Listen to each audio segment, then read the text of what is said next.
अस्सलाम वालेकुम दोस्तों, मैं लॉर्ड्स के अंदर मौजूद हूं और पाकिस्तान की टीम माशाल्लाह 110 रन के ऊपर ऑल आउट हो गई है। 110 रन के ऊपर और 37 ओवर के अंदर ऑल आउट हुए हम लॉर्ड्स के अंदर। पहले लीड्स में भी 37 ओवर में ऑल आउट हुए थे और अब एक मरतबा फिर लॉर्ड्स में 37 ओवर में ऑल आउट हुए हैं। 110 रन के ऊपर पूरी टीम पवेलियन जाकर बैठ गई। दो प्लेयर्स अजान अवैस 46 और सऊद शकील 16 रन बनाकर डबल फिगर के अंदर दाखिल हुए। शान मसूद का 1 रन, बाबर के 8 रन, रिजवान के 7 रन। मेरा जाती ख्याल यह है कि मैं पिछले कितने दिनों से ये कह रहा हूं कि सरफराज और बाबर मेरिट के ऊपर प्लेइंग 11 खिलाएं। मेरिट के ऊपर, जब आप मेरिट के ऊपर प्लेइंग 11 नहीं खिलाएंगे, जब आप रिजवान को एक और लाइफ लाइन देंगे, जब आप जुल्म करेंगे पाकिस्तान क्रिकेट के साथ, तो फिर आपके साथ भी ऐसा होगा। और कितने दिनों से मैं कह रहा हूं कि लाहौर पाकिस्तान क्रिकेट बोर्ड का हेडक्वार्टर ये तमाम चीजें नोट कर रहा है, लेकिन क्या वो टेलीफोन करके प्लेइंग 11 खिलवाएं? अब बर्मिंघम जाके रिजवान ड्रॉप हो जाएगा, अली उस्मान ड्रॉप हो जाएगा, खुरम शदाद ड्रॉप हो जाएगा। जहां पे उनको खिलाना चाहिए था वहां पर नहीं खिलाया है। तो 37 ओवर के अंदर हम बुक हो गए। 180 रन की उनके पास लीड है, अच्छी बॉलिंग करवाने के बावजूद। आज वैसे हमने 47 रन आज उनकी आखिरी विकेट पे करवा दिए हैं।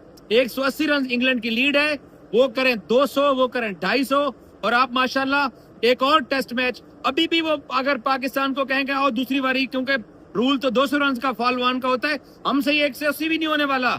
जो हमारे हाल हैं, जो हम बैटिंग करते हैं, क्या बाबर आजम की शॉट, क्या शान मसूद की शॉट, क्या रिजवान की बैटिंग, क्या सऊद शकील, एक ओवर में चौके भी आ गए। लेकिन ये पाकिस्तान के 6 से 7 प्लेयर, मैं वेस्ट इंडीज से कहता चला आ रहा हूं, ये पाकिस्तान बांग्लादेश सीरीज से, ये पाकिस्तान को नहीं चाहिए। इनको कोई पाकिस्तान की क्रिकेट नीचे जाती जा रही है, इनको कोई एहसास नहीं है। ये लीड्स के अंदर बैठे रहे। पहला टेस्ट मैच 2.5 दिन में हारने के बाद सरफराज ने इतना नहीं किया कि टीम को यहां लेके आके एडजस्ट करता। सो सरदार औरंगजेब साहब, मेरे पास तो कहने को कुछ नहीं बचा। अब तो यही लगता है कि पासपोर्ट उठाएं और घर चलें। देखिए, दुरुस्त कहा आपने। और स्पेशली आप देखें कि पाकिस्तानी बैटर की अप्रोच देखें कि आप इस विकेट के ऊपर जब आप रन करेंगे तो तभी आपका सर्वाइवल है। पहले 15 ओवर में हमने सिर्फ 16 रन किए और 1 विकेट हमारी जो है वो गई है। अब यही अगर देखें तो उनकी जो आखिरी विकेट थी उस पे उन्होंने सुबह 42 रन कर दिए 10-11 ओवर में। तो ये जो अप्रोच का फर्क है ना, जब इतना ज्यादा डिफेंसिव आप करेंगे, जब आगे वाली बॉल आपको मिलेगी आपको ब्लॉक कर देंगे, शॉर्ट पिच बॉल मिलेगी आप उसको लीड कर देंगे, तो रन्स कहाँ बनेंगे इन विकेट्स के ऊपर? अगर आप रन्स नहीं करेंगे तो आप विकेट के ऊपर इतनी देर स्टे नहीं कर सकते।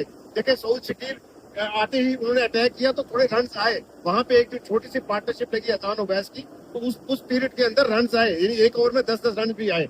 अब मुझे समझ नहीं आती कि इनकी अप्रोच है क्या। ये इतना ज्यादा ब्लॉक करने के बाद आराम से विकेट देके चले जाते हैं, ऊपर से इमामुल हक अचानक से इंजर्ड हो जाते हैं। तो इनकी जो जीतने की अप्रोच होती है ना, मेरे ख्याल में ये घर से सोच के आते हैं कि हमने अगर पिछले मैच में, पिछली इनिंग्स में 37 ओवर खेले हैं तो इसमें हमने 40 खेले हैं। इनकी वो जीतने वाली अप्रोच ही नहीं है, वो जीतने वाली सोच ही नहीं है। और ये सारे इतने डिफेंसिव है। तो भाई साहब बदले, कब से चीख रहे हैं, चिल्ला रहे हैं, क्या कर रहे हैं? शान मसूद की वेस्ट इंडीज में 1 सेंचुरी का हमने क्या करना है? यही भाई साहब बांग्लादेश में जिस तरीके से खेल रहे थे, मुश्किल से उनको पाकिस्तानी टीम में जगह मिली है। हम ऐसी क्रिकेट नेशन है जो हम यहाँ 110 के ऊपर ऑल आउट हो रहे हैं। सही कह रहे हैं। टेस्ट क्रिकेट में 37 ओवर पे ऑल आउट हो रहे हैं। ये तो पहली दफा नहीं हुआ। हम 20 टेस्ट में से जो है वो तकरीबन 14-15 टेस्ट हार चुके हैं। और ये जो लगातार रिपीट हो रहा है, कल भी प्रेस कॉन्फ्रेंस के अंदर मोहम्मद अब्बास से हमने सवाल किया था कि आखिरी 5 विकेटें जो है वो कभी आपकी 15 रन के ऊपर गिर रही है, कभी 17 के, और ये सिलसिला पिछले 3 साल से चल रहा है। पाकिस्तान क्रिकेट बोर्ड, पाकिस्तान का थिंक टैंक अगर ये नहीं सोच सकता कि नंबर 7, नंबर 8 पे ऊपर हमारे पास एक आधा ऐसा ऑलराउंडर होना चाहिए। तो भाई साहब, खुदा के लिए आप 7-8 पे क्यों जा रहे हो? पहले जो 6 मुस्तनद बैट्समैन है, पहले उनका नहीं कर रहे हैं ना, नहीं कर रहे हैं ना। आप वापस उसी को, आप रिजवान को खिला रहे हैं, 3 साल से रन नहीं कर रहा, चेंज करें ना उसको। क्यों नहीं कर रहे आप? मैं क्या कह रहा हूँ, मैं क्या कहता हूँ अब तक आपको? वही यही तो कह रहा हूँ ना, नहीं कर रहे हैं। सोच भी नहीं है ना कुछ बेहतरी की तरफ। बात ये नहीं है, बात ये है कि 1, 2, 3, 4, 5, 6 खराब है, तो इसका मतलब ये है कि 7वें 8वें नंबर भी हमने खराब ही खिलाना है। तो बेहतरी की तरफ किधर जाएंगे? जो आप बेहतर कर सकते हैं वो तो करें ना। आपका खुर्रम शहजाद अगर अच्छी बॉलिंग नहीं कर रहा, आमर जमाल को डाल दे, बॉलिंग के साथ आपको बैटिंग तो करके दे देगा ना। तो आपके नंबर 5 नंबर 6 अगर अच्छे नहीं है तो इसका मतलब नंबर 7 नंबर 8 भी अच्छा नहीं रख लो, तो फिर घर जाए ना, फिर लोगों का वक्त क्यों जाया क्या कर रहे हैं? फैसले कर रहा है सरफराज? सरफराज एलिजिबल है पाकिस्तान की टीम की कोचिंग संभालने के लिए? मैं तो कहता उसको हूँ इतनी अथॉरिटी दी गई है। मैं आपको बता रहा हूँ कि मैंने उस दिन जिम्मेदारी के साथ सारी स्टोरियां की थी कि पाकिस्तान क्रिकेट बोर्ड का हेडक्वार्टर ये कहता है कि सरफराज मेरिट के ऊपर फैसले करे। उन्होंने जानबूझ के रिजवान को एक और चांस दिया है। क्या रिजवान करके जा रहे हैं? रिजवान का चांस नहीं बनता था। रिजवान पिछले 3 साल से आउट ऑफ फॉर्म है। आप अगर कहेंगे कि बांग्लादेश में उसने एक तो 50 कर दी थी, तो वो 50 किसी काम की नहीं है। इस तरह तो पिछले मैच में भी उन्होंने 41 रन कर दिए थे आखिरी में। तो मुझे लगता है कि रिजवान जैसे बैटर को मैच विनिंग इनिंग्स खेलनी चाहिए, और जिस नंबर पर आकर वो खेलते हैं उस नंबर पर समेत आप देखें कैसे उनने कल टीम को लेके चले, और हर दूसरे मैच में वो 50 लगाते हैं। तो हमारा विकेट कीपर जो है आखिरी 5 ओवर में या तो टेल को सामने कर देते हैं, टेल आउट हो जाती है, तो हर दूसरी इनिंग्स में हम 20 रन पे 5, 21 रन पे 5 पे आउट हो जाते हैं। बाबर आजम पे आज बड़ी उम्मीद थी, वो जिस तरह का शॉट अगली गेंद पर उनका एज हुआ, वो बच्चे दूसरी गेंद में फिर उन्हें स्लिप पे दे दिया।